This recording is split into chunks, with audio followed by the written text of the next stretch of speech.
Bismillahirrahmanirrahim. Alhamdulillahirabbil alamin. Allahumma shalli ala Muhammad wa ali Muhammad. Assalamu alayka ayuhan nabiyyu wa rahmatullahi wa barakatuh. Assalamu ala a'immatil hadin al mahdiyyin. Assalamu ala jami'i anbiya'illah wa rusulihi wa malaikatihi. Assalamu alayna wa ala ibadillahi sholihin. Assalamualaikum warahmatullahi wabarakatuh. Jamaah pemirsa Majulah Hijati TV yang mudah-mudahan ada dalam keberkahan Rasulullah Shallallahu Alaihi Wasallam dan keluarganya. Marilah kita kirimkan pahala majelis ini kepada para kekasih hati kita Nabi besar Muhammad Shallallahu Alaihi Wasallam dan keluarganya yang suci dan leluhurnya dan para nabi, para solehin, para siddiqin, para syuhada, pula seluruh ahli kubur dari kaum mukminin dan mukminat, terkhusus pada Allah Yarham Ustaz Jalaluddin Rahmat beserta Ibu Ais Kartini, pula seluruh guru-guru kita, handetolan kita, orang tua maupun leluhur, guru-guru yang telah meninggalkan kita, dan kepada seluruh kaum mukminin dan mukminat, muslimin dan muslimat, al-ahya'i minhum wal amwat, khususan ilaihim ajmain. Al-Fatihah, tasbihul salawat. Allahumma sholli ala Muhammad wa ali Muhammad. Allahumma sholli ala Muhammad wa ali Muhammad. Allahumma sholli ala Muhammad wa ali Muhammad. A'udzu billahi minasyaitonir rajim. Bismillahirrahmanirrahim. Alhamdulillahirabbil alamin, arrahmanir rahim, maliki yaumiddin. Iyyaka na'budu wa iyyaka nasta'in, ihdinas siratal mustaqim. Shiratal ladzina an'amta 'alaihim ghairil maghdubi 'alaihim waladdallin. Innama waliyukumullah wa rasuluhu walladzina amanu alladzina yuqimunas shalah wa yu'tunas zakah wa hum raki'un. Sesungguhnya wali kalian hanyalah Allah, Rasulnya dan orang-orang yang beriman yang melaksanakan sholat dan menunaikan zakat seraya ruku, ya, di mana jadi kita diperintahkan oleh Allah untuk memperwalikan Allah, Rasulnya, dan Imam Ali salamullah alaih. Ini termasuk dalam ahdillah. Jalur walayah ini, memperwalikan ini termasuk dalam perjanjian agung dengan Allah. Yang merupakan syarat agar kita bisa bereuni agung dengan Kanjeng Nabi Shallallahu Alaihi Wasallam dan keluarganya dan para leluhur kita yang saleh dan pasangan-pasangan kita dan anak cucu kita yang saleh kelak insya Allah. Ya, karena perintahnya di sini jelas. Nah, jadi kembali kepada tafsir Nurul Quran, ahdullah ini menurut beberapa ahli tafsir, salah satunya adalah salah satu perjanjian Tuhan yang terpenting itu adalah imamah, yakni kepemimpinan para pemimpin suci. Ketika mencapai kedudukan imamah, setelah melewati banyak ujian dan cobaan, Nabiullah Ibrahim alaihissalam memohon kepada Allah agar anak cucunya juga mencapai kedudukan itu. Allah mengatakan, janjiku tidak meliputi orang-orang yang zalim. A'udzubillahi minasyaitonirrajim. Bismillahirrahmanirrahim. Wa idzibtala Ibrahim rabbuhu bikalimatin fa'atammahunna. Qala inni ja'iluka linnasi imama. Qala wa min dzurriyyati. Qala la yanalu ahdi dzalimin. La yanalu ahdi dzalimin. Jadi di sini jelas ya, dan ketika Ibrahim diuji Tuhannya dengan beberapa kalimat, lalu ia melaksanakannya dengan sempurna. Allah berfirman, sesungguhnya aku menjadikan engkau sebagai imam bagi seluruh manusia.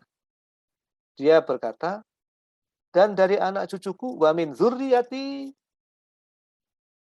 Qala, Allah berfirman, la yanalu.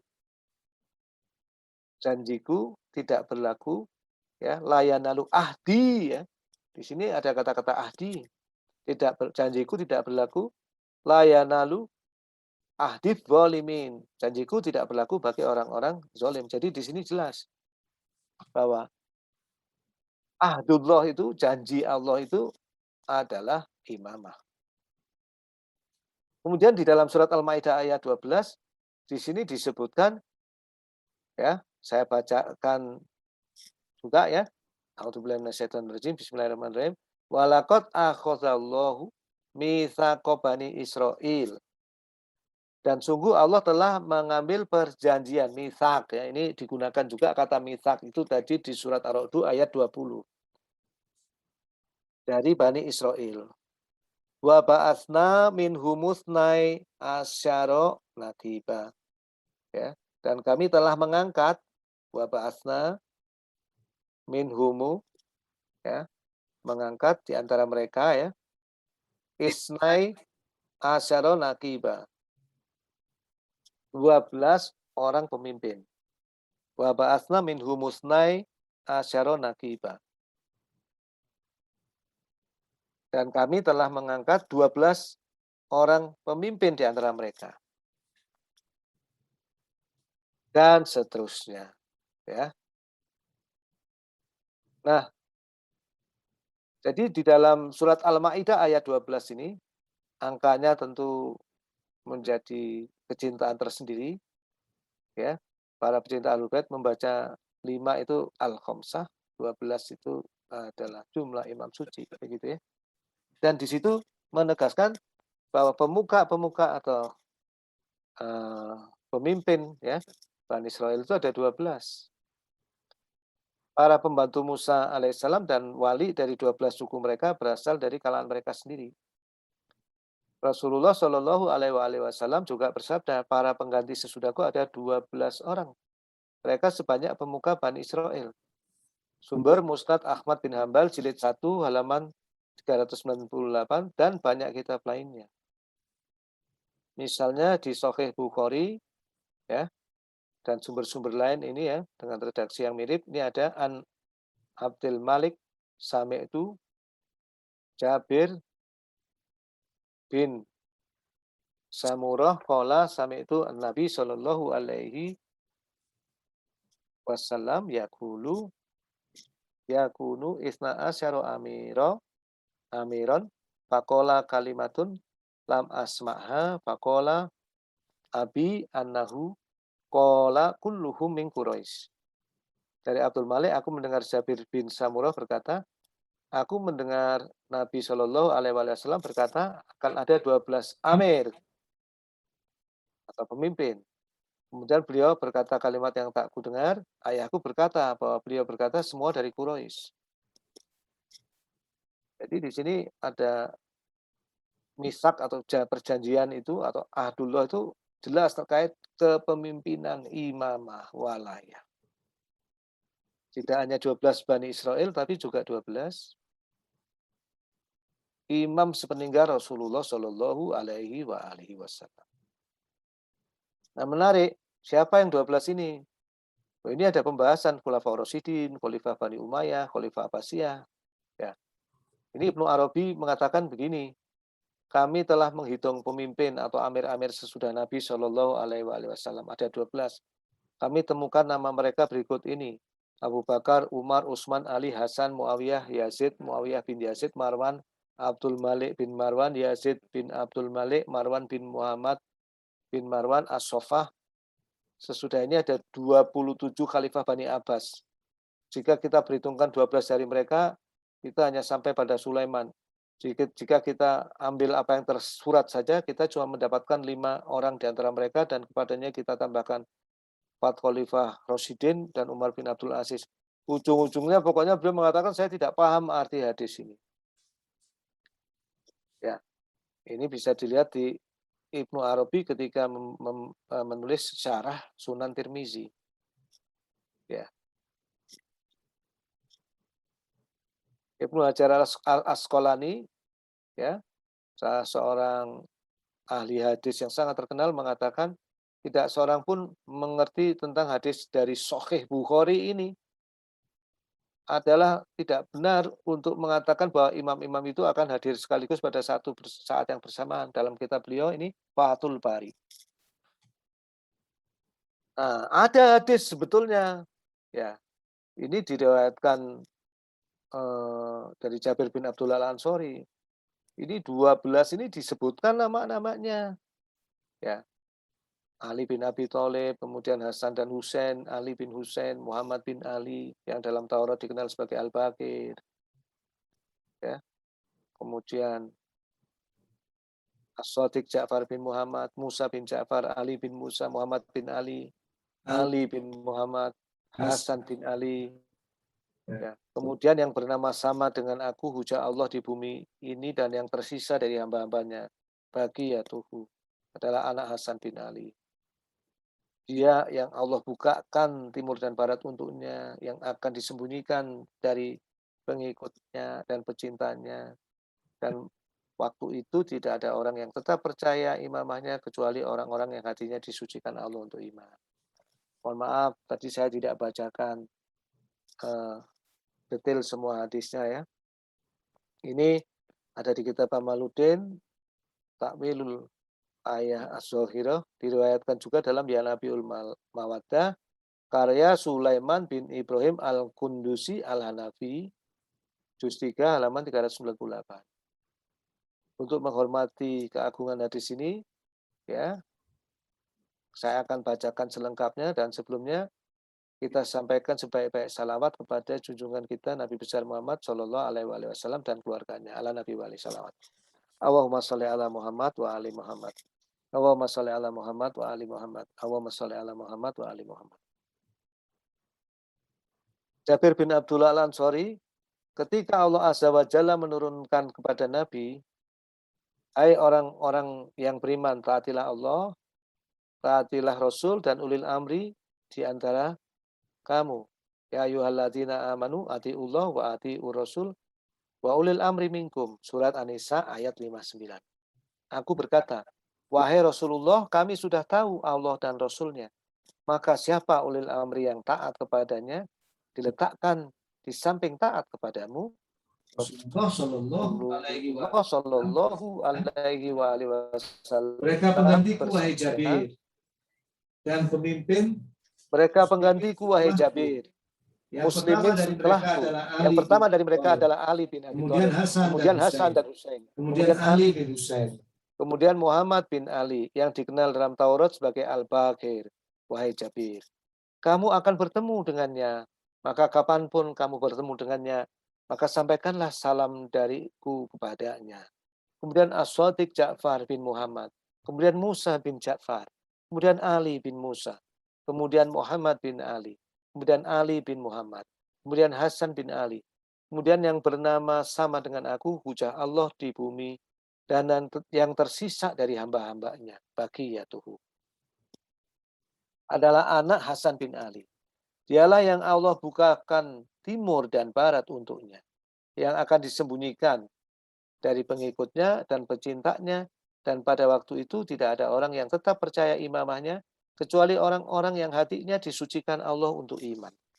Nah, jadi menarik ya, di dalam surat Al-Maidah ayat 12 ini jelas bagian dari perjanjian Allah pada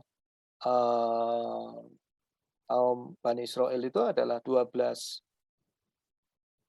Allah menjadikan 12 pemimpin ya. Nah, dalam Islam Rasulullah Shallallahu Alaihi Wasallam ternyata setelah mewasiatkan juga. Nah, ini bagian dari ahdillah. Karena sudah diucapkan Kanjeng Nabi dan dijelaskan dengan sangat jelas, dengan dalil-dalil yang jelas, dengan Al-Quran yang jelas juga, maka ini menjadi bagian dari ahdillah, perjanjian Allah. Ya, yang dimulai dengan Imam Ali, ada hadis Wadirkum, dan seterusnya. Nah, kemudian berikutnya, yasilu nama amarallahu bihi ayyusolah. Menurut tafsir Nurul Quran, menurut beberapa riwayat, ini artinya kerabat kita, ini artinya juga wilayah ya. Tapi selain itu ini juga berarti persaudaraan dengan seluruh kaum mukminin. Innamal mu'minuna ikhwah di dalam surat Al-Hujurat. Jadi luas apa yang diperintahkan Allah untuk dihubungkan ini, ya tentu kerabat kita itu yang langsung kita lahir di situ, orang tua kita, anak kita, ya seluruh keluarga kita. Tapi ternyata tidak hanya itu, seluruh kaum mukminin juga, ya. Dan menghubungkan kekerabatan itu tidak cukup hanya dengan datang berkunjung. Yang terbaik di antaranya adalah menolong yang sedang kesulitan, memberikan yang sedang butuh. Ya, berbagi rasa. Tidak beriman seseorang kalau ada satu dari 40 tetangganya itu yang lapar sedang dia dalam keadaan kenyang. Ini ada satu yang diperintahkan Allah untuk dihubungkan yang namanya empati, sambung rasa. Kalau ada umat manusia yang lain, apalagi tetangga kita, apalagi kerabat kita, sesama umat manusia, sama orang beriman, ya, itu lapar, kita kenyang, ada perasaan tidak nyaman. Ya. Tidak hanya masalah lapar dan kenyang, tentu semua masalah lain. Sehingga sakit jiwa kalau orang itu naik mobil bagus, malah bangga karena tetangganya miskin. Na'udzubillah min dzalik. Karena akhlaku korun. Itu adalah akhlaknya korun. Ya. Na'udzubillah min dzalik. Nah kemudian juga wilayah, ternyata juga walayah. Kecintaan dan baiat kita dan kesiapan kita untuk mencintai Nabi dan keluarganya. Dalam sebuah hadis qudsi, ini saya kutip dari buku Allah Yarham, aku adalah yang maha pengasih, akulah yang menciptakan tali kekeluargaan, dan aku berikan nama kepada kekeluargaan dengan namaku sendiri. Barang siapa yang menyambungkan tali kekeluargaan, aku pun akan mengokohkan tali kekeluargaannya nanti.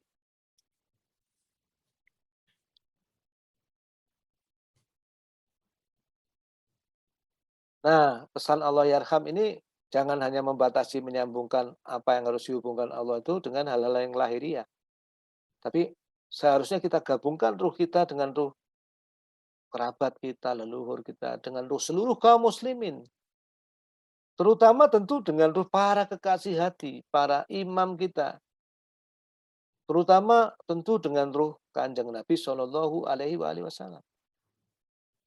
Dengan ruh para nabi, Ambiya wal mursalin, wassolihin, wasiddiqin, ya, wal ausya semua ya. Sam'un bin Lawi, Yusha bin Nun, Asif bin Bakhri, Asif wasiknya Nabi Sulaiman, dan masih banyak lagi. Semua dalam setiap sholat, dalam setiap ibadah, dan dalam amal soleh. Beliau mengutip warka'u ma'ar roki'in, surat Al-Baqarah, ayat 43. Rukuklah beserta orang-orang yang rukuk. Allah Yarham mengatakan kita selalu menggabungkan diri kita dengan Nabi dan orang-orang soleh setiap sholat. Ya. Asyhadu an la ilaha illallah wahdahu la syarikalah wa asyhadu anna Muhammadar Rasulullah. Allahumma shalli ala Muhammad wa ali Muhammad. Assalamualaikum ayuhan nabiyyu wa rahmatullahi wabarakatuh. Assalamualaikum wa ala ibadillahis sholihin. Tapi Allah Yarham berpesan setelah itu bagaimana setelah kita sholat? Seharusnya di setiap amal-amal lain kita sebanyak mungkin menyertakan dan menggabungkan diri kita, menjalin silaturahmi ini ke alam malakut juga, ke alam ruh, ke alamul a'la, alam yang tertinggi. Jadi horizontal maupun vertikal. Ke alam barzah juga, Allahumma adkhil ala ahlil kuburis surur. Ya. Ya Allah, masukkanlah kepada para ahli kubur kebahagiaan. Setiap kita beramal, ingat orang tua kita, ingat para kasih hati, ingat guru-guru dan semua ya. Seluruh kaum muslim. Kita gabungkan dalam amal-amal kita. Ya, jadi itu mengenai al yasilu nama amarallahu bi ayyushola. Nah, jadi Nah, jadi terkait dengan terkait dengan penjelasan penjelasan tadi, tadi, kalau kita kembali kepada piramida walayah yang pernah kita jelaskan, bahwa al-wajib ini merupakan sumber dari segala sesuatu, sumber dari semuanya, dan menciptakan yang pertama diciptakan oleh al-wajib, oleh Allah ini adalah cahaya Kanjeng Nabi dan Ahlul Baitnya yang suci. Melaluinya diciptakanlah seluruh semesta ini, ya. Nah, ini adalah jalur turun walayah. Jalur naik walayah itu adalah kewajiban kita mewalikan diri, memperwalikan para wasi sepeninggal Rasulullah, yaitu Ahlul Bait Nabi. Melalui mereka semua kita mewalikan diri kita kepada Nabi, dan melalui mereka semua 14 manusia suci ini kita mewalikan diri kita kepada memperwalikan diri kita kepada al-wajib. Maka jadilah inna waliyukumullah wa rasuluhu waladina amanu alladzina yuqimuna shalah wa yu'tuna zakah wa hum raqiun. Ya, ini jalur naik walayah. Nah, eh, ahdullah itu seperti itu, ada jalur turun. Allah itu mengikat perjanjian dengan para nabi. Itu ada, bisa dicek ya, ayat-ayat di Al-Qur'annya tentang hal itu. Dan para pengikut para nabi ini mengikat perjanjian berbaiat dengan para kekasih Allah sesuai dengan nabi masing-masing. Nabi dan para wasinya. Nah, jadi karena itu ada perjanjian turun. Nah, ada siklus perjanjian naik. Apakah kita menyempurnakan perjanjian ini? Hal wafaitu ahdi. Perjanjian adalah antara dua pihak. Demikian agung perjanjian itu, pihak yang kudus itu menjadi setara dengan kita karena kita berjanji. Kalau orang zaman para sahabat Nabi dulu bersalaman langsung dengan Nabi Allah Muhammad Shallallahu Alaihi Wasallam, yang laki-laki ya. Pada prinsipnya semua bersalaman. Yang perempuan ada caranya juga. Kita bisa ditanyakan Gus Miftah ya, bagaimana caranya. Tapi itu demikian agung ini, yang kita yang penuh dosa ini dalam perjanjian seolah-olah menjadi dua pihak yang saling berjanji. Seperti Allah ketika dulu mengeluarkan kita bertanya, alastu birabbikum, bukankah aku ini adalah Tuhan kalian? Qalu bala. Kita semua dulu menjawab, ya betul. Demikian agung dan pentingnya persoalan-persoalan yang diperjanjikan Allah. Maka kita berkewajiban memenuhi janji. Hal wafaitu ahdi. Ya. Melalui menaati seluruh perintah-perintah agama, ya. Melalui kecintaan dan memperwalikan para kekasih Allah dengan sebenar-benarnya, dan bersedia untuk mengorbankan segalanya untuk mereka, mencintai mereka dengan setulus-tulusnya. Melalui itu kita memenuhi janji kita kepada Allah. Sehingga nanti ketika ditanya kembali, apakah aku Tuhanmu? Siapakah? Man Rabbuka? Siapakah Tuhanmu? Kita mengatakan Rabbunallah atau Robbi. Nah, Rabbunallah, Tuhan kami Allah. Karena kita sudah memenuhi janji itu, jadi kita bisa menjawab di alam barzakh. Nah, kemudian kalau kita lihat, ini ada jalur yang mendatar ya. Ini ma'amarallahu bi ayyushola ini ada dua. Yang kita harus menghubungkan diri pada kerabat kita, pada seluruh kaum muslimin dan muslimat, mukminin dan mukminat, bahkan pada seluruh makhluk Allah. Ya. Tapi selain itu ada jalur naik. Jalur naik, ternyata makna dari menyambungkan hubungan itu adalah walayah juga. Ya. Oleh karena itu, saya gambarkan di sini sebetulnya apa yang diperintahkan Allah untuk dihubungkan ini horizontal maupun vertikal, sehingga meliputi seluruh lingkaran wujud, lingkaran eksistensi, ya. Nah, melalui memanifestasikan seluruh upaya kita selalu menghubungkan diri kita dengan para kekasih Allah, dengan ruh kaum muslimin, dan mengasah empati dan perkhidmatan kepada sesama manusia, mencintai fuqara, masakin, orang-orang yang menderita, karena mengikuti Rasulullah dan Ahlul Baitnya, innaman nut'imukum liwajhillah, la nuridu minkum jazaa'a wala syukura. Semuanya itu adalah untuk wajah Allah. Tidak ingin dari kalian semua ucapan terima kasih, balasan maupun ucapan terima kasih. Ya, maka orang yang menghubungkan selalu me memenuhi janji Allah ini dan menghubungkan silaturahmi dengan sebenar-benarnya baik vertikal maupun horizontal ini akan tenggelam dalam lautan wujud atau lautan rahmat Allah dan mencapai walaya, insyaallah. Mencapai tauhid af'al, tauhid asma, tauhid zat. Dia akan mencapai satu tingkatan bahwa ketika melihat kemanapun dia akan melihat wajah Allah, rahmat Allah.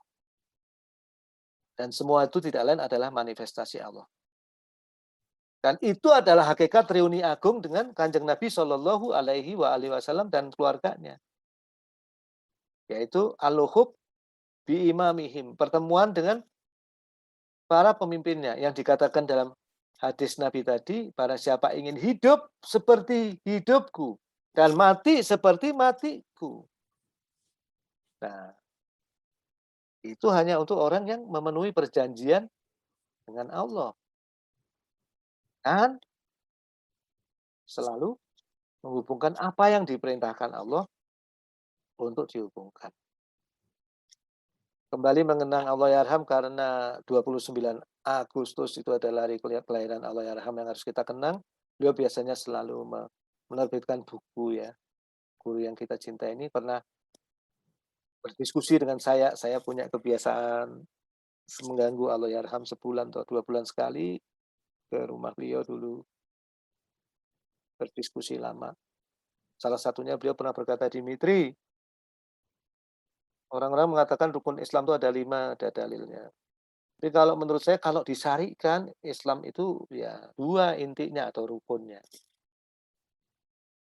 Saya ragu menggunakan kata rukun karena nanti takut disalah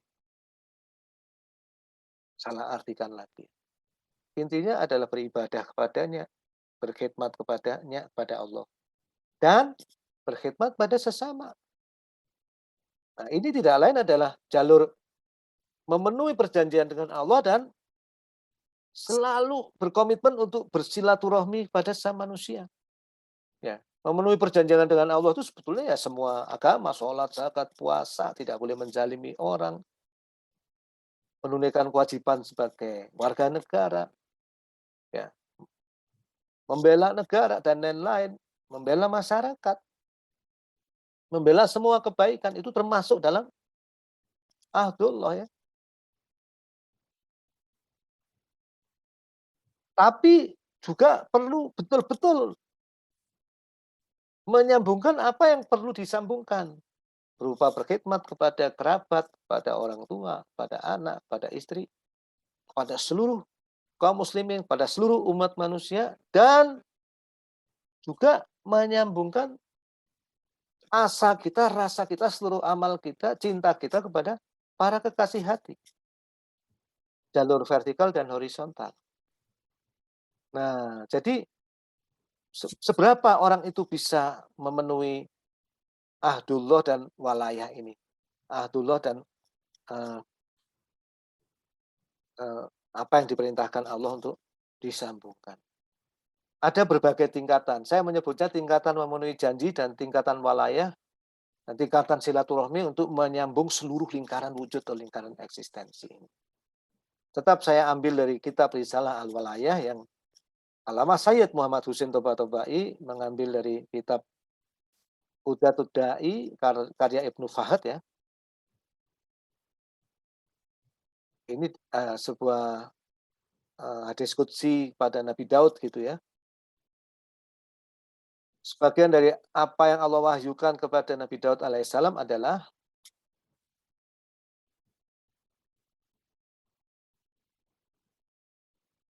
wahai Daud, aku mengingat orang-orang yang berzikir mengingatku. Saya akan bacakan bahasa Arab yang saya ingat ya, mudah-mudahan betul. Zikri fi zakirin. Zikri li zakirin. Ya.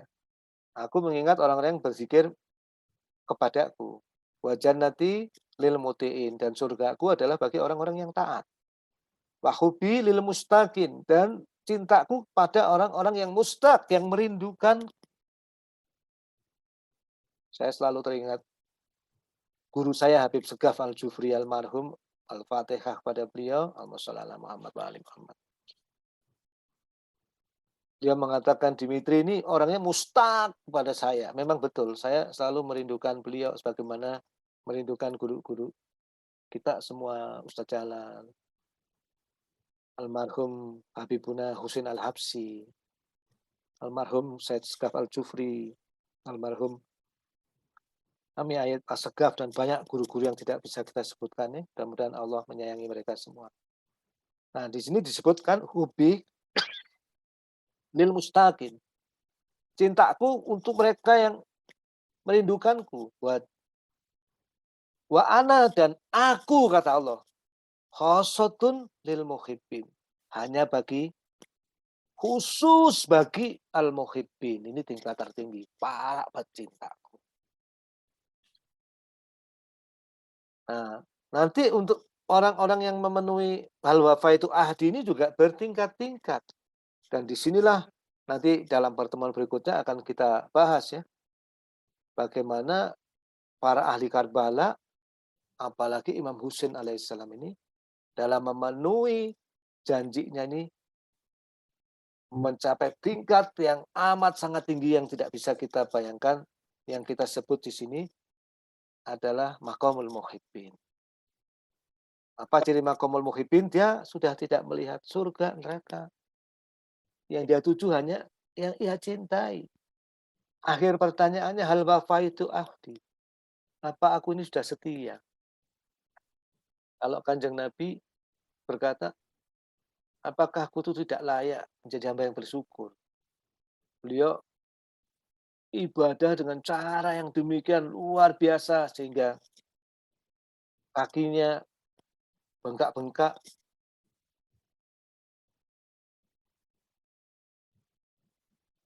Padahal sudah dijamin. Semuanya sudah dijamin oleh Sang Maha Kasih. Ya. Tapi apa aku ini sudah bersyukur? Dalam sebuah buku yang pernah saya baca, dalam puncak semua pengorbanannya itu Imam Husin mengatakan, kalau ada lagi yang masih bisa aku persembahkan bagimu ya Allah. Sampai di ujung ketika Umar bin Sa'ad mau mengeksekusi pun, Imam Husin alaihissalam itu masih melihat Umar bin Sa'ad itu sebagai makhluk Allah yang harus disayangi. Wahai Umar bin Sa'ad, ada nggak orang yang lebih buruk dari dirimu? Apa harus engkau yang mengeksekusi aku? Kata Ayatullah Panahian tuh, dia mengatakan begitu. Itu Umar bin Sa'ad itu sudah pasti masuk neraka, tapi Imam Husin alaihissalam dalam situasi yang demikian masih penuh kasih sayang, jangan sampai Umar bin Sa'ad itu masuk neraka yang lebih dalam lagi.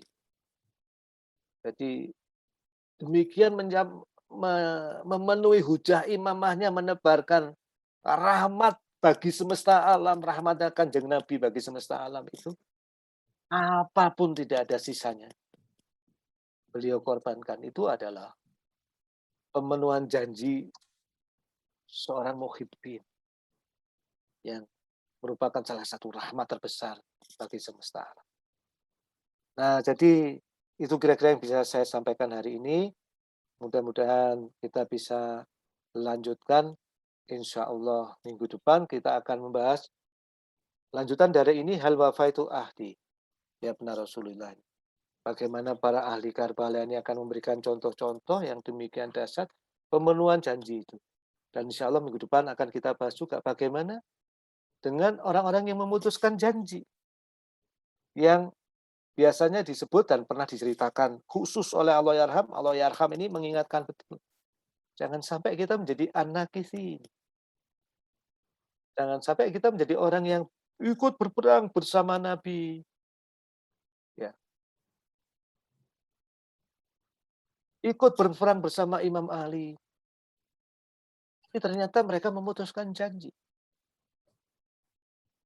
Bahkan sebagian dari mereka dilaknat oleh para kekasih Allah itu.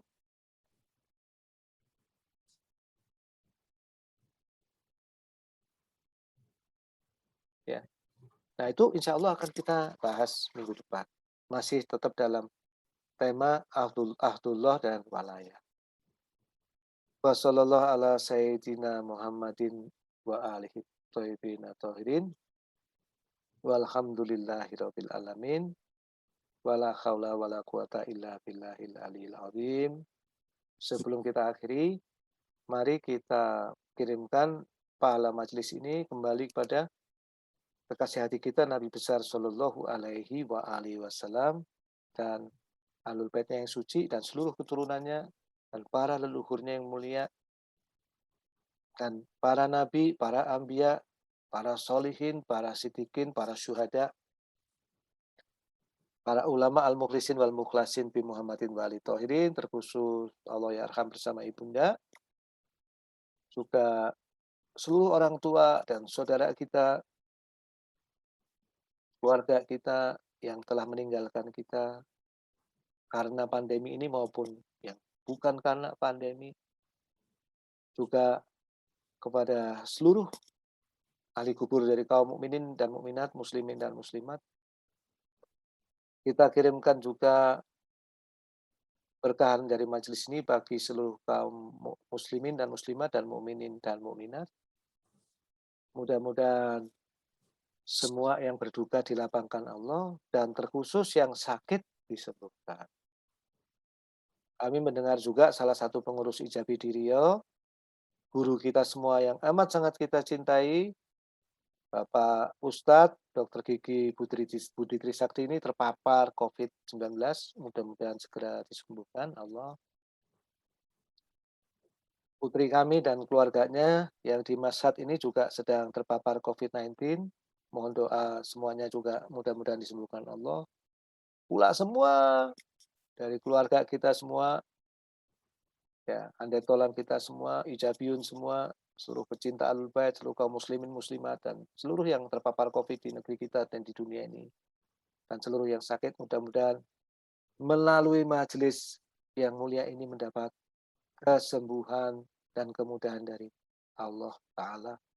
Semua yang berhutang ditunaikan hutangnya, semua yang berhajat ditunaikan hajatnya, dan juga bagi semua pemirsa, keluarganya, dan kita semua, dan semua yang kita sebut tadi, diberikan kesempatan oleh Allah untuk menjadi orang-orang yang bertobat dan insya Allah mendapat syafaat Kanjeng Nabi dan keluarganya dan berkesempatan untuk bereuni agung bersama para kekasih hati dan keluarga kita semua kelak di surga Jannatul Naim.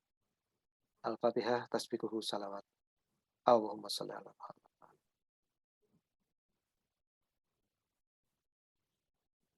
Ar-Rahmanir-Rahim. Maliki yaumiddin. Iyyaka na'budu wa iyyaka nasta'in. Ihdinas siratal mustaqim. Siratal ladzina an'amta 'alaihim ghairil maghdubi 'alaihim waladdallin. Wa ma taufiqi illa billah. Alaihi tawakkaltu wa ilaihi unib. Wassalamualaikum warahmatullahi wabarakatuh.